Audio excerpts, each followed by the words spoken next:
Ele é filósofo, escritor, educador, palestrante e professor universitário. É autor, entre outros livros, de A Escola e o Conhecimento, Não Nascemos Prontos e, mais recentemente, Ética e Vergonha, na cara, né? Com Clóvis de Barros Filho. Mais do que filósofo, ele entende de vida, de gente e faz a gente pensar, analisar nessa viagem mais difícil do ser humano, que é o autoconhecimento. O Opinião Livre de hoje conversa com Mário Sérgio Cortella. Muito prazer em recebê-lo aqui. Obrigado, fico feliz. Ainda mais quando você diz que a gente ajuda a pensar. Porque a tarefa da filosofia ajuda a pensar. A tarefa da filosofia não é oferecer respostas que ela não tem, mas é produzir espantos, produzir algumas indagações, fazer com que a gente não tenha uma vida automática, robótica, uma vida sem raciocínio, uma alienada. Ao contrário, alguns até dizem, né, que a filosofia seria quase que o espaço, né, da inutilidade, no sentido de não gerar nada no dia a dia, exceto reflexão. Mas você quer coisa melhor do que pensar sobre as coisas ao invés de apenas fazê-las? Você acha, Cortella, que hoje em dia as pessoas têm tempo para parar para pensar? Você sabe que tempo é uma questão de prioridade. Quando alguém diz que não tem tempo, é porque aquilo não é prioritário para ele. Vou te dar um exemplo. Você já viu um infartado que sobrevive não ter tempo? Por exemplo, antes de infartar... Aquela caminhada na pracinha, ele vai ter tempo. Não seja sedentário, não faça isso, não tenho tempo. Infartou, sobreviveu. Hoje, 5 horas da manhã, já estava andando. Portanto, então é a necessidade. Claro, ele não mudou o relógio, ele mudou a prioridade. Por isso, o tempo é uma questão de prioridade. Vou dizer outro exemplo. Se eu não tenho tempo para os meus filhos, mas se um deles, por exemplo, cair no mundo da droga, aí não é 1 hora por dia que eu vou precisar, ou 2, eu vou precisar de 1 ano, 10. Mas, portanto, a filosofia nos ajuda também a pensar um pouco quais são nossas prioridades, para a gente não cair no colo da tolice. Você acha que a filosofia, hoje mais do que nunca, ela é necessária não só na vida pessoal, como no trabalho, como em tudo que a gente faz? É importante, quer dizer, a gente não estuda, nós não estudamos filosofia na escola, né? São poucos que dão. Mas é primordial, né? Mas não é qualquer filosofia, porque, por exemplo, o nazismo também tinha filósofos, né? As ideologias tolas também têm seus filósofos. Não é qualquer filosofia. É uma filosofia que ajude a refletir, que nos impeça de ter um pensamento que seja óbvio, que faça com que a gente saia daquilo que é habitual, que nos provoque, que produz em nós, como eu dizia, espanto. Aristóteles, que é um grande filósofo, né, grego de 2.500 anos atrás, ele falava em algo que é admiração, admirar. A palavra admirar significa mirar a distância. É quando eu paro e dou uma olhada. Por isso, talvez um dos lemas da filosofia é aquele da estrada de ferro antiga, que você, porque é jovem, não pegou, mas era assim: pare, olhe, escute. Pare, olhe, escute. Não é só a filosofia que faz isso.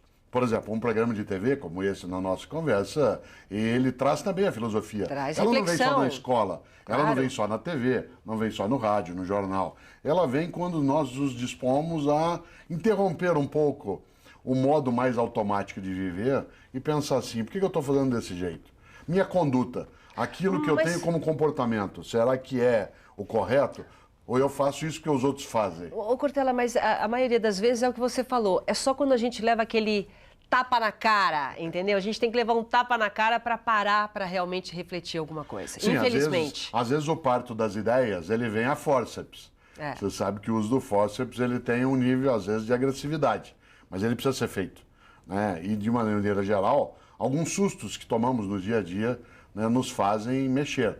Os árabes têm um ditado que eu acho especial. Eles dizem: homens são como tapetes. Às vezes tem que ser sacudidos. Um tapete você tem que sacudir de vez em quando, porque senão ele vai acumulando, adensando poeira. E nós fazemos isso também. Como nós vivemos hoje numa vida que é muito apressada, nós não temos uma vida veloz, a gente tem uma vida apressada. Nós não temos tempo. A gente já pergunta quanto tempo falta, né? Não é que horas são. Parece o coelho da Alice no País das Maravilhas. Estou atrasado, estou atrasado. Sempre atrasado, Essa vida apressada, ela nos tira um pouco do fôlego. Nós começamos a viver em voz alta e isso acaba fazendo com que nossa distração em relação a algumas coisas ela seja muito marcante. A gente se distrai em relação às outras pessoas, não presta atenção no outro, começa a olhar só em mim. Começa a não prestar atenção no meio ambiente, começa a viver uma coisa perigosíssima, que é cada um por si, Deus por todos. Que é, e como você lembra, a realidade. Claro, Mahatma Gandhi disse um dia: olho por olho, uma hora acabamos todos cegos. É verdade. Olho por olho, uma hora acabamos todos cegos. Por isso, essa convivência, especialmente nas cidades que são maiores, né, em vários momentos da nossa vida em que a gente acaba se distraindo em relação ao modo de ter, o modo de estar, a nossa capacidade de afetividade, de respeito recíproco, aquilo que de fato, como você lembrou, né, como o título de um dos livros, é ética. Ética e vergonha na cara, nós estamos perdendo um pouco a vergonha. Aliás, né, a gente até comentou, um dos assuntos que a gente vai falar agora é sobre ética, né? Mas antes, deixa eu mostrar a trilogia, porque quantos livros você tem? 23 livros eu publiquei, né? E uma série deles foi agregado numa caixinha como uma trilogia.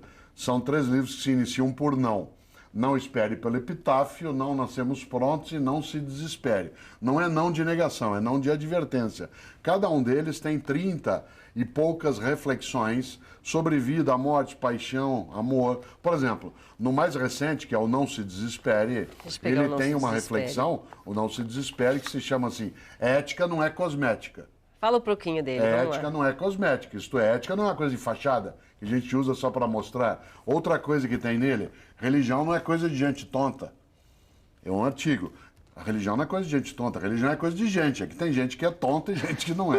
Mas você tem gente tonta, né, em várias áreas. E cada um deles vai tratar. Por exemplo, nesse Não Nascemos Prontos, que está na tua mão, ele parte de uma coisa que até é verdade. Tem uma frase que circula por aí, que é um pouco tola, que diz que uma pessoa, quanto mais ela vive, mais velha ela fica. Isso não é verdade. Não Para é? que alguém, quanto mais vivesse, mais velho ficasse, teria que ter nascido pronto e ir se gastando. É verdade. Isso não acontece com gente, acontece com fogão, sapato, geladeira. Fogão, sapato, geladeira nasce pronto e vai se gastando. Gente nasce não pronta e vai se fazendo. Eu, nesse ano, sou a minha mais nova edição. É Revista pensar um pouco isso. ampliada, É isso mesmo. mas a minha Cada mais dia nova renascendo. edição. Claro, Opa. eu não sou mais o mesmo. Não sou inédito também, porque muito do que eu sou eu trouxe da minha história. Mas eu não sou como eu era. Aliás, há um filósofo, você estudou um dia, chamado Heráclito, que é do século VI a.C. Tem uma frase para a gente pensar. E é verdade, ele dizia, nenhum homem toma banho 2 vezes no mesmo rio. Nenhum homem toma banho 2 vezes no mesmo rio. Porque quando você volta, nem você é o mesmo, nem o rio é o mesmo. Por isso a ideia da mudança como uma continuidade.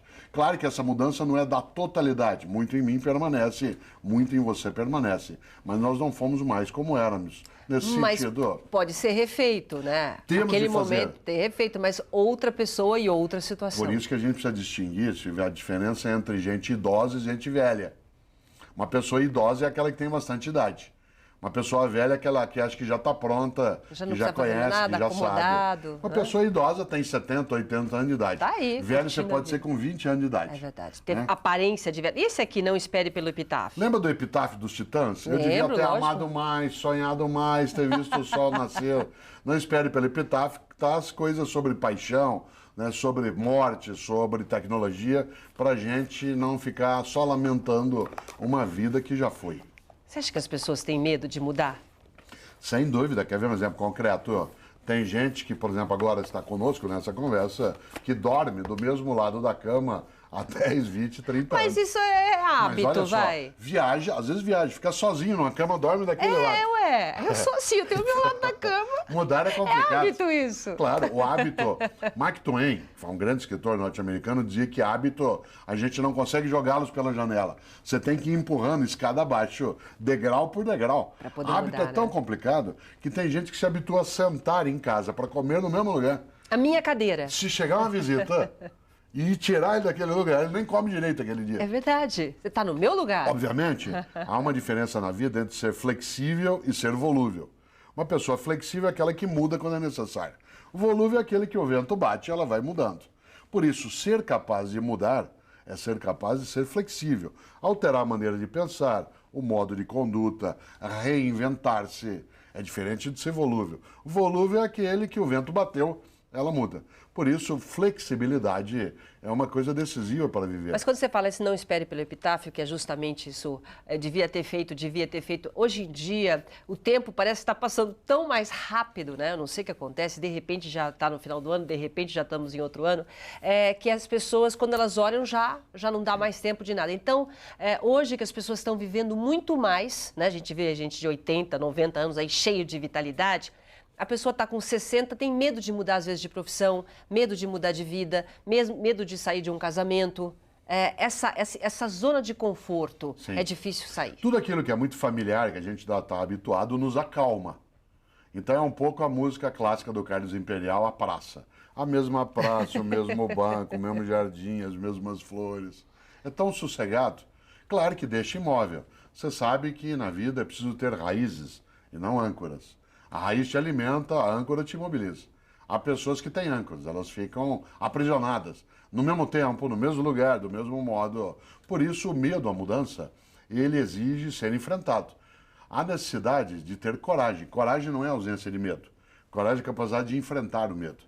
Gente que diz que não tem medo não é corajosa, ela é inconsequente. A melhor maneira de ficar inseguro é achar que já está seguro.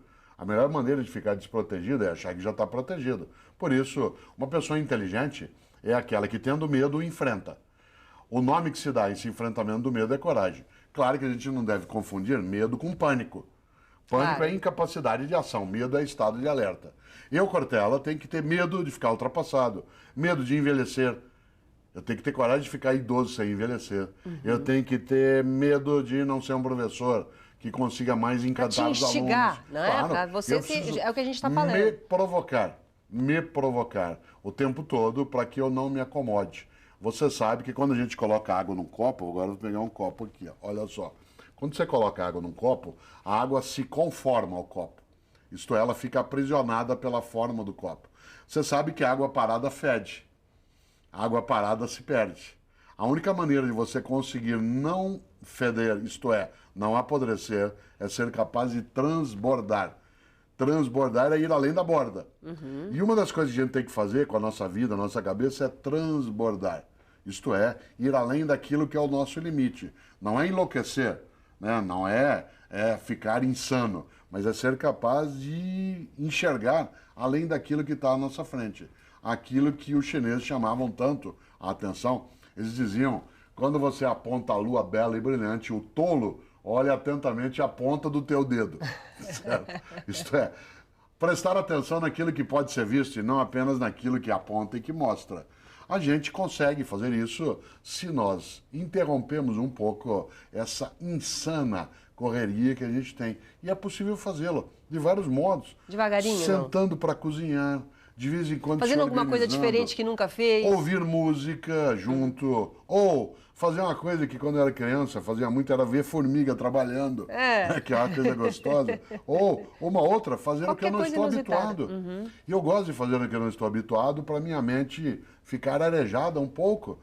Não é do meu dia a dia cozinhar, mas eu gosto de fazê-lo. Não é do meu dia a dia fazer crochê, mas eu gosto de aprender, eventualmente, a como fazer aquilo, apenas para que a minha mente não enferruje. Para dar uma oxigenada. Exatamente. Colocar água sem oxigênio apodrece. Enquanto você toma água, a gente vai pedir um comercial. Daqui a pouco eu continuo falando com o Mário Sérgio Cortella. Um instante só. Até já. Estamos de volta recebendo hoje no Opinião Livre Mário Sérgio Cortella e falando de vida, né? O Cortella, a luta mais difícil do ser humano é com ele mesmo. Ah, né? Sem dúvida. Você sabe que os gregos antigos tinham uma palavra muito bonita, que é agonia. A gente até acha estranho, mas agonia significa... Agonia significa luta. Luta. Quando você está agonizando, você está lutando. Uma pessoa que está agonizando, ela está lutando para continuar viva. Agonia é luta. Existe gente que luta a favor. Por isso a palavra é protagonista, a favor. E tem gente que luta contra, que é antagonista. Pois bem, qual é o nosso principal antagonista? Nós mesmos. A gente luta Nossa comodidade. Nosso modo de dizer, se eu pudesse, não sei, não vou. Emagrecer, não Claro, vai. cada um precisa ser e cada uma precisa ser protagonista de si mesmo. Isto é, precisa se dispor a fazer coisas, colocar metas. Ser capaz, inclusive, de colocar metas que sejam execuíveis, que sejam realizáveis. Uma das coisas que mais gera sofrimento é frustração. E a frustração vem quando você e eu, por exemplo, estabelecemos uma meta que não é atingível. Não adianta eu sonhar assim, eu, Cortella, sonho ser o melhor jogador de futebol da FIFA. Eu não tenho mais idade, parei de jogar futebol há 30 anos. E se eu rezar muito? Não vai acontecer. Não adianta. E se eu ler alguns livros que estão por aí? Também não vai acontecer. Não se confunda sonho com delírio. Delírio é o desejo sem viabilidade. Sonho é o desejo que tem viabilidade. Por exemplo, eu posso sonhar perder mais peso do que eu preciso. Eu hoje estou acima do que eu deveria. Isso é sonho, não é delírio. Delírio é o supor, né, que eu vá conseguir Qual que é o delírio? ser de fato... Não, o delírio é supor que eu vá ser alguém que seja jogador de futebol de novo. Ou que eu vá, né, ser alguém que perca aquilo que eu ganhei em todo esse tempo. Eu até costumo dizer que um homem sem barriga é um homem sem história. Né? Quer dizer, a história que a gente vai acumulando, no momento que ela se transforma numa coisa negativa, ela ameaça. Nesta hora, quem é o meu principal antagonista? Eu mesmo. Num casamento, numa relação, numa cidade, meu antagonista sou eu no ponto de partida. Por exemplo, nós vivemos, vários de nós, em cidades grandes, onde você é capaz de conviver sem gentileza, sem civilidade. Sem ética. É tudo misturado? Isso, gentileza, claro. ética, civilidade? O que é gentileza? É a capacidade de ter uma relação com as outras pessoas que não seja áspera. Que não seja áspera. Certo? O que é uma relação áspera? Uma relação áspera é aquela que deixa a marca que machuca. Por exemplo, dá aquela quando cutucada, você irrita o outro, irônico, ou você xinga à toa, em vez de ter uma relação que seja afetiva, em que você acolhe. As cidades grandes, elas são difíceis da gente viver, mas eu não preciso só por isso entrar em estado de guerra. Todos e todos vivemos numa cidade e a cidade ela traz dificuldade de várias áreas para todos. Se nós, além do nosso dia a dia, ainda decidimos que o nosso adversário mais imediato é a outra pessoa, aí fica difícil. Não dá para conviver. Não, não dá. Não tem saída nessa hora, né? Eu até gosto de lembrar, Madre Teresa de Calcutá tinha uma frase que é fortíssima. Ela dizia, difícil é amar o próximo. Amar quem está longe é fácil. Amar quem está longe é fácil. Claro, por exemplo, verdade. Eu tenho pena de alguém que na África padece do ebola, ou eu fico tocado porque alguém num tsunami, né, na Ásia faleceu. Mas aí é moleza. Dura é quem está na praça, na minha frente, está na porta da minha rua, que eu encontro nos lugares. Amar o próximo, essa é a questão.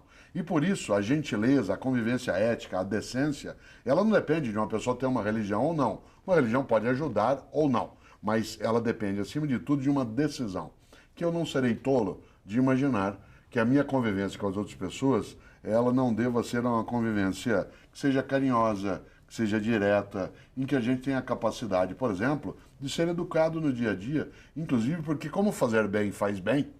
Difícil, né? Hoje em dia, cumprimentar qualquer pessoa quando você chega. Claro. Há uma frase antiga, eu gosto muito de ouvi-la, que diz que quando você é gentil, é mais ou menos como uma partilha. É mais ou menos como vela. Se você está com uma vela e deixa que eu acenda a vela que está na minha mão, na tua, acontece uma coisa magnífica, né? Você ganha mais luz e não perde nada. Que legal. Porque quando eu acendo a minha vela na vela que está contigo, você ganha mais luz e a gente não perde nada. A gente só ganha. Portanto, ajudar o outro ilumina. Nada perco ao fazê-lo. Assim, mas se eu ajudar, você não sabe como é que é. Depois a gente toma o troco. É tonto ser bom porque a gente só leva chumbo.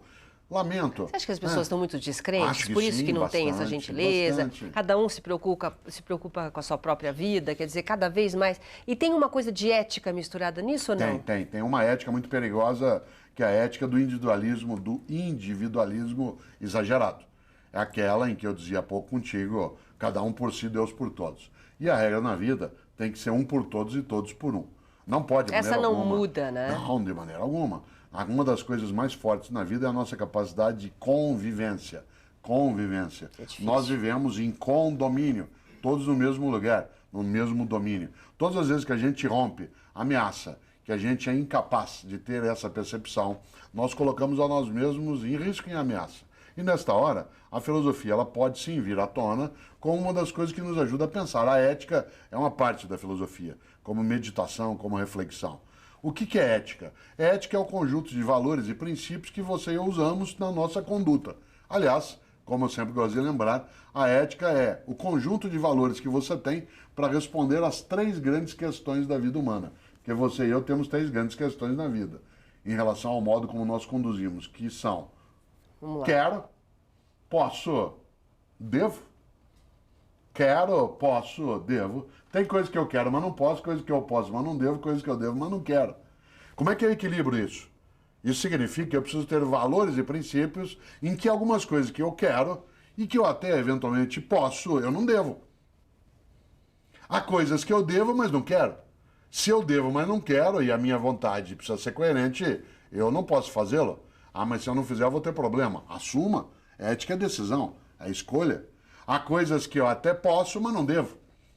É uma Por isso, bela reflexão. este miolo, tudo na vida, até na hora de almoçar, até na hora de jantar, até na hora de, em alguns momentos, você está numa festa, você olha um conjunto de comidas, tem que olhar e pensar assim, quero. Posso, mas devo. Não necessariamente. Isso vale em relação à conduta na vida pública, à conduta na vida privada, no negócio. Nem sempre o que eu quero é o que eu devo. Tem que fazer essas 3 perguntas, Sempre. então. Quero, posso e devo. Aliás, a cidade de São Paulo, onde moro, ela tem o seu nome vindo de um apóstolo dos cristãos, chamado Paulo. Né? E Paulo, segundo os cristãos, ele produziu um dia uma carta muito interessante. Essa carta é uma epístola, como chamam os cristãos, e 2 delas são ao povo da cidade de Corinto. Portanto, criou-se aí a carta aos Coríntios. Cidade essa que deu nome a um time de futebol britânico, que depois inspirou, né, também um time de futebol no Brasil, pelo óbvio. Pois bem, na primeira carta de Paulo aos Coríntios, ele tem uma frase fortíssima, que você e eu não podemos esquecer nunca. Tanto faz se você tem religião ou não, essa é uma decisão. Paulo escreveu, tudo me é lícito, mas nem tudo me convém. Olha só, tudo me é lícito, mas nem tudo me convém. Isto é, eu posso fazer qualquer coisa, porque eu sou livre, mas eu não devo fazer qualquer coisa. O que eu não devo fazer? O que torna imunda a minha trajetória, o que mancha a minha história, o que desonra a minha família, o que ofende a minha comunidade. Por isso, olha que princípio ético bom. O princípio ético já está forte. no início da Tudo vida. me é lícito, mas nem tudo me convém. E tem também a parte da moral, né? A moral da gente que está preservado também alinhado junto com essa ética. Sem dúvida, porque a ética a gente já nasce com a moral moldada. A ética são os teus princípios, a moral é a prática. Não existe ética individual. A ética é sempre de uma comunidade, de um grupo, mas existe moral individual, porque a moral é a prática. Exemplo, eu tenho um princípio ético, o que não é meu, não é meu. Na hora que a gente terminar a nossa conversa, estamos saindo daqui, você esquece teu aparelho celular. Devolvê-lo para você ou não é um ato moral. Entendi. O princípio é, o que não é meu, não é meu. Se eu pegar e devolver, eu estou seguindo o meu princípio. Se eu ficar com ele, eu estou rompendo o meu princípio. Por isso, a moral é a nossa capacidade de uma prática que não torne nossa convivência apodrecida. Cortella, você que está fazendo muita palestra, quer dizer, você lida tanto com todas as cidades, né? Qual que é a resposta? O que você está sentindo dessa meninada que está vindo, essa nova geração? É uma geração diferente? Ela é bastante diferente, ela tem algumas coisas magníficas, entre elas mobilidade, instantaneidade, simultaneidade e conectividade. Mas eles não refletem. E ela tem algumas coisas que não são boas. Não reflete. Uma delas, que não é boa, superficialidade, porque como você tem toda uma tecnologia que é muito veloz, ela deixa muito na superfície.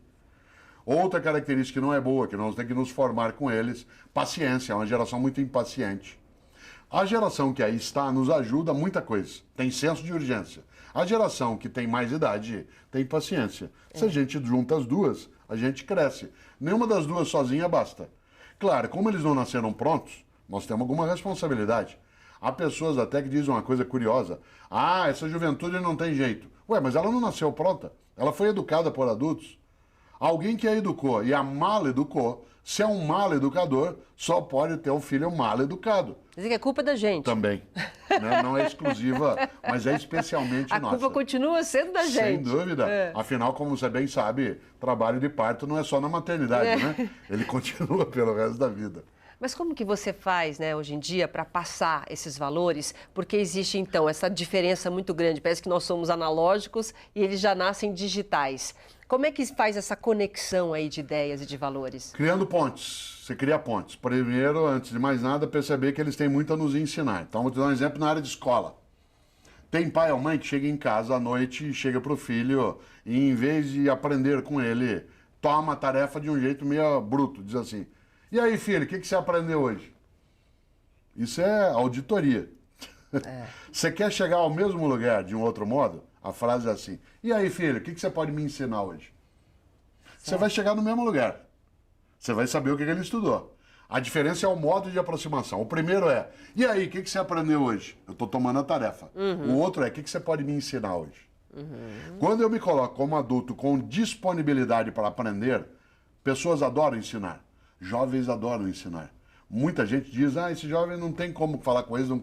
Peça para ele te ensinar alguma coisa, você vê como o olho dele brilha. E ele tem muito a nos ensinar. Mexe nesse tablet aí. Tem muito a nos ensinar e tem muito a aprender. Mas quando eu me disponho a aprender com um jovem, ele se coloca disponível para aprender comigo também. Por isso, eu que sou professor há 40 anos, eu sei que para eu poder dar aula para jovens, eu não posso me colocar em sala de aula apenas como aquele que ensina, mas também como aquele que aprende. Porque se eu estiver disposto no meu dia a dia a aprender com essa nova geração, eu ensino para eles gente que já morreu há 2.500 anos. Platão, Aristóteles, Heráclito, Parmênides, Zenão, Anaxágoras, isto é, tudo aquilo. Então tem que criar pontes. A gente não pode deixar um fosso entre as gerações. O mundo digital tem que servir para nós nos aproximarmos e não nos distanciarmos. E o mundo digital não anula a filosofia, não anula a reflexão, apenas ele não pode nos possuir. Afinal, e aí termino, como dizia o Milor Fernandes, o importante é ter sem que o ter te tenha.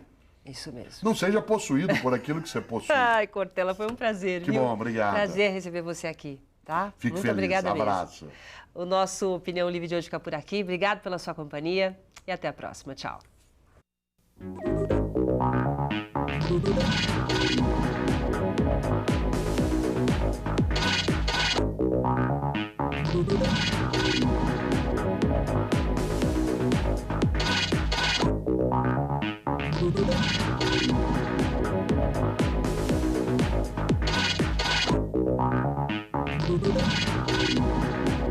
Informações sobre uma vida mais saudável e com qualidade de vida você encontra aqui na TV Unip.